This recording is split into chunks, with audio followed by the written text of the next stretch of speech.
Hi friends, இன்றைக்கி நல்லா சுவையான ஒரு சத்து மாவு வச்ச பணியாரம். நல்லா சுவையே அவ்வளோ அருமையாக இருக்கும். வாங்க இதை எப்படி செய்யணும் பார்க்கலாம். ஒரு பவுல் எடுத்துக்கோங்க. 2 ஸ்பூன் அளவுக்கு ரவை போட்டுக்கோங்க. கொஞ்சமாக தண்ணி போட்டு மூழ்கிற அளவுக்கு வச்சுட்டு ஒரு 5 நிமிஷம் இது ஊறட்டும். 100 கிராம் அளவுக்கு வெல்லம் போட்டுக்கோங்க. ஒரு அரை கப் அளவுக்கு தண்ணி போட்டுக்கோங்க. நல்லா கரைஞ்சிருச்சு. இதை எடுத்து வச்சு ஆற வச்சுட்டுங்க.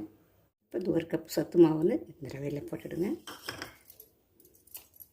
ரவையில் வந்து நல்லா 1 கப் அளவுக்கு இந்த சத்து மாவு போட்டுக்குங்க. நம்ம கொதிக்க வச்சு ஆற வச்ச வெள்ளை தண்ணி இதில் ஊற்றிருக்கேன். நல்லா கிண்டி விட்டுக்குங்க. தேங்காய் வந்து 2 ஸ்பூன் அளவு போட்டுக்குங்க. சிட்டிகை ஏலக்காய், சிட்டிகை உப்பு போட்டுக்குங்க. உப்பு கொஞ்சம் போட்டுக்குங்க. அப்போ சோடா மாவு ஒரு சிட்டிகை போட்டுக்குங்க.